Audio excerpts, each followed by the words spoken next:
তরুণ ক্রিকেটারদের সুযোগ দিলে তারাও বাংলাদেশ দলকে সাফল্য এনে দিতে পারবে বলে জানালেন অধিনায়ক মেহেদী হাসান মিরাজ।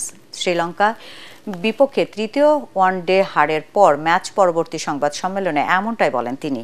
এ সময় টাইগার অলরাউন্ডার বলেন, জুটি করতে পারেনি বলেই তারা শেষ ম্যাচ হেরেছে। রিপোর্ট করছেন এসএম আশরাফ। ঘুরে ফিরে সেই ব্যর্থতার বৃত্তি আটকে গেলেন বাংলাদেশের ব্যাটাররা। 3 ম্যাচেই একই অবস্থা, প্রতিবারই বাংলাদেশ হারিয়েছে 10 উইকেট, দুবার অল আউট হয়েছে 200-র নিচে। মেহেদী হাসান মিরাজ মনে করেন তার সতীর্থদের বড় একটা অংশ এখনও আন্তর্জাতিক ক্রিকেটে অনভিজ্ঞ, সময় দিলে তারাও ভালো করবেন।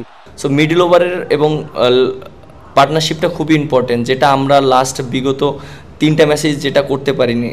হয়তো করেছি আমরা 30-40 রানের পার্টনারশিপ করেছি। সো ওয়ানডে ক্রিকেটে আপনি জিততে গেলে 30-40 রান পার্টনারশিপ করে মিডল ওভারে জেতাটা আপনার জন্য টাফ হয়ে যাবে। এ সিরিজেই আনুষ্ঠানিকভাবে অধিনায়কের দায়িত্ব নেওয়া মিরাজ স্বীকার করে নেন 50 ওভার খেলতে না পারাটা তাদের জন্য দুশ্চিন্তার কারণ। 50 ওভার খেলতে পারিনি, হ্যাঁ, এটা অবশ্যই আমাদের টিমের জন্য একটা কনসার্ন, এবং আমি মনে করি যে আমরা যদি প্রপার ব্যাটিং করতে পারতাম তাহলে আমাদের জন্য ভালো হতো। এটা নিয়ে আমরা কথা বলেছি।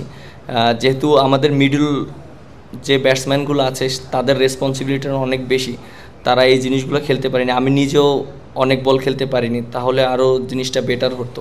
তবে এখনই হতাশ হতে চান না তিনি। কোচিং স্টাফদের সাথে বসে নিজেদের ব্যর্থতার পোস্টমর্টেম করে সামনের সিরিজগুলোতে ভালো খেলার প্রত্যাশা বাংলাদেশ দলের অধিনায়কের। SM Ashraf, ATN Bangla.